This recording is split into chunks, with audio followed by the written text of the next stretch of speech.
Are we grateful for what we do have? Or do we tend to focus on the things we don't have? For once we stop focusing on what we have and start focusing on what we don't have, we can easily become dissatisfied with what we do have. For ingratitude leads to dissatisfaction and a sense of entitlement.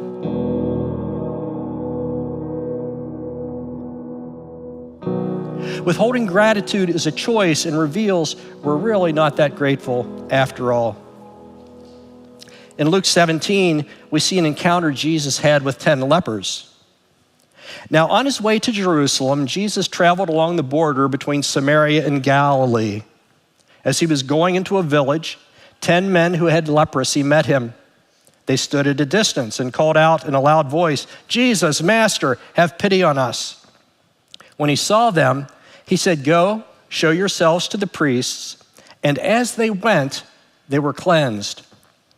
One of them, when he saw he was healed, came back praising God in a loud voice. He threw himself at Jesus' feet and thanked him. And he was a Samaritan. Jesus asked, "Were not all 10 cleansed? Where are the other 9? Has no one returned to give praise to God except this foreigner?" Then he said to him, "Rise and go. Your faith has made you well." This is a story, not a parable. So there's no hidden meaning. The story and message are straightforward and they are clear. Jesus had mercy on 10 lepers who called out to him, "Jesus, have mercy on us." He saw them and told them to go to the priest who would examine them and declare them clean. This was Jewish protocol for a person who had been healed of leprosy. The part of the story that's fascinating is that they still have leprosy when Jesus told them to go to the priest. They're still lepers. Then we see the phrase, "and as they went, they were cleansed." For you see, the healing took place without Jesus' physical touch while they were on their way to see the priests. Then something really amazing happens. Although all 10 were cleansed of leprosy, apparently before they even get to the priest, one of them turns around and he goes back to Jesus and throws himself on the ground at Jesus' feet and thanks him. And he was a foreigner. Jesus commends the Samaritan man for returning to express his gratitude. My question, and maybe yours as well, it was also the question of Jesus, where are the other 9? Why didn't the other 9 return and thank Jesus? All 10 were cleansed, but only one was grateful enough to return to Jesus and say it. I'm sure all 10 were grateful, and one can only assume that they were so excited about being healed because of having been lepers and they were excluded from community life from everyone else in the village. They had to live outside of the village, that they now returned to their family and to their friends, while meanwhile they overlooked and neglected the one who healed them. So why does gratitude frequently go unexpressed? I believe there are a number of possible reasons. They range from pride to negative attitude, from being ungrateful to being too busy, from difficult relationships to a sense of entitlement, from being overly critical to being ungrateful. These and more have been barriers for people expressing gratitude from the beginning of time.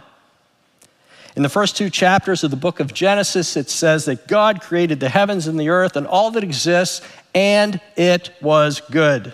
So what could go wrong? What more could humanity want? Turn to chapter 3. They wanted what God said they could not have. Of all the trees in the garden, God said they could eat. But were Adam and Eve satisfied with that? No. They had to have what they weren't supposed to have. They wanted to eat from the one tree that God said not to eat from. It reminds me of the comic strip Born Loser. And the Born Loser is this guy, and he's standing there with 2 ice cream cones, a chocolate ice cream cone in one hand and a vanilla ice cream cone in the other hand. And there are 2 kids standing there, and he says to one kid, he says, "Which one do you want?" And the kid looks at both the ice cream cones and looks at the other kid and says, "I want his." Isn't that human nature? Isn't that way it tends to be for all of us? It doesn't just happen with children, does it? Gratitude, you see, is all about focus. Gratitude is focusing on what we have and being content, being satisfied, being at peace. Gratitude was Adam and Eve looking around the orchard and seeing all of the wonderful things that they had been blessed with. But then the serpent shows up and calls their attention away from the good things that the orchard provides and points out something that they don't have.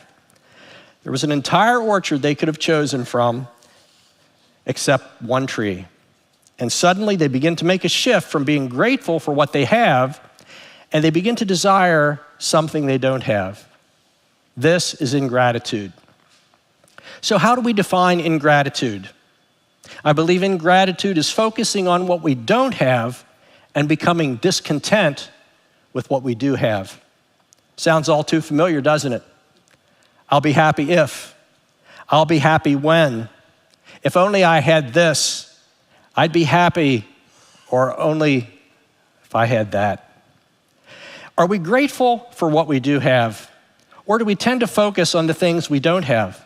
For once we stop focusing on what we have and start focusing on what we don't have, we can easily become dissatisfied with what we do have.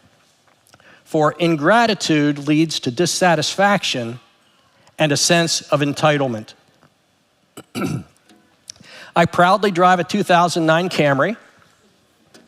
Now, the moment I stop being grateful for my 2009 Camry with 227,000 miles is the moment dissatisfaction sets in. Here's how my thought process might go. I really like the car. It handles great. There's nothing wrong with it. Well, except for there's a few scratches on the dash and a few chips of paint are missing on the exterior. I've been driving this car for 9.5 years now.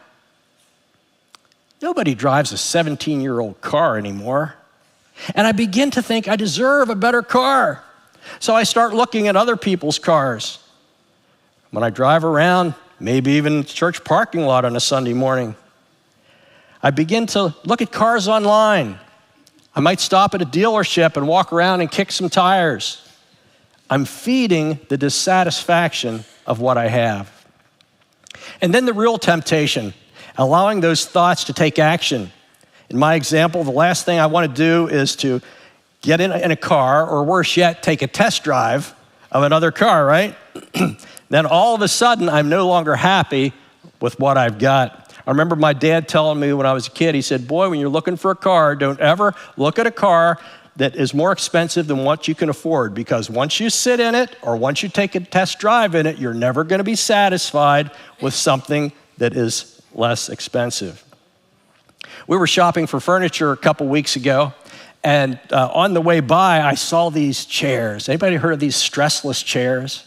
These stressless chairs, they say it's like sitting in a cloud almost. But they cost $3,000 to $4,000. It's like, I'm not buying one. This is crazy. $3,000 to $4,000 for a chair. You know, we're not even talking about some big Barca lounger or something, just a chair. So I walked by, but I stopped and looked at it, and the salesman, Chris, says, why did you sit in it? No, I'm not biting on that one. And he said, people that sit in it are no longer satisfied with an ordinary chair after that. You know, the same thing can be true in other areas of our life as well. It can happen even in our relationships. The moment a man or a woman is no longer grateful for their husband or their wife, they can easily become dissatisfied with a few minor annoyances. Now, forget the fact that we're an annoyance to them, right? That's not what we're focused on here. First, it's the little things. Then in our minds, we make it into something bigger. Then we convince ourselves that we deserve better than this. We're entitled to be happy. And one day we find ourselves looking around at someone else at work, and we begin to weigh our options. So when does unhappiness begin? When do we stop being grateful for our spouse? When do we stop being grateful for our car? Let's step back a minute and take a look at the big picture.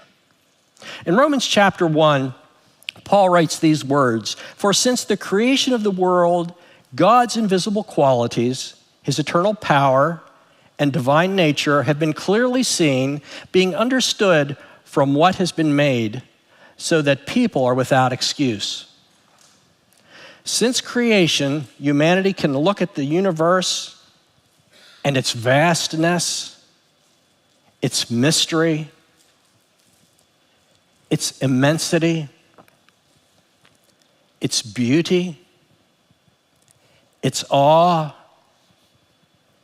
its majesty, its power, its detail, its uniqueness, its life, and its intricacies, and understand there must be a creator who made all of this.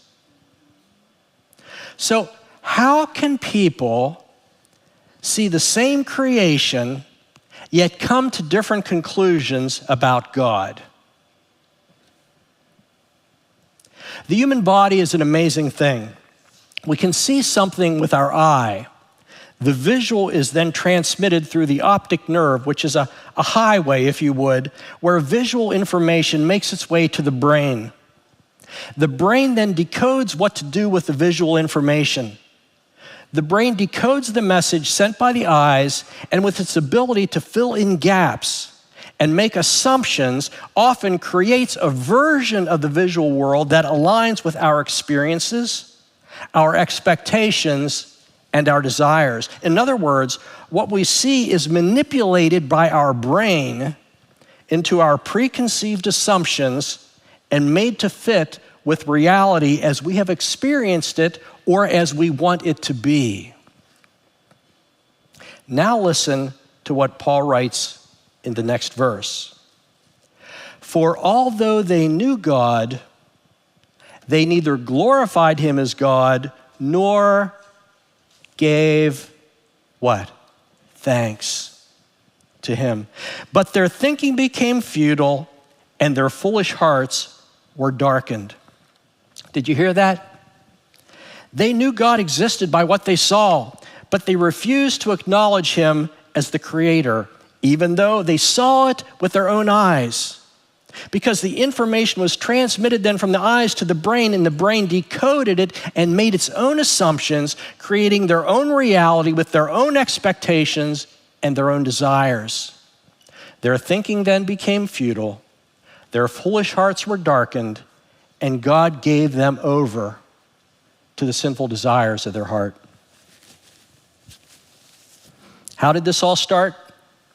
It started because they refused to give God the honor he deserves, and listen to this, nor give him thanks. When we stop giving God thanks, when we stop expressing gratitude to God for all he has done, we open the door for our desires to become the driving force of our lives, our God, if you would.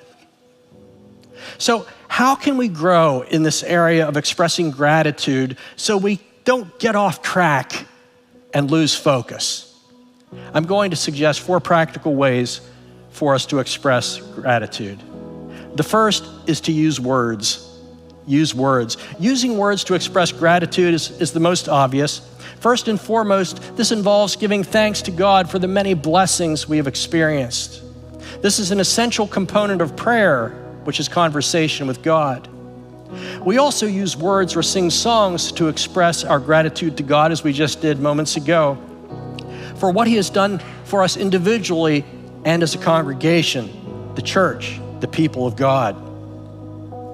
Jesus said, out of the overflow of the heart, the mouth speaks. So the key for me is to have a heart that is grateful, that is filled with God, and then the words of gratitude will follow. Is it really important to pray and give thanks at every meal? If we want to cultivate an attitude of gratitude in our relationship with God, I think it is.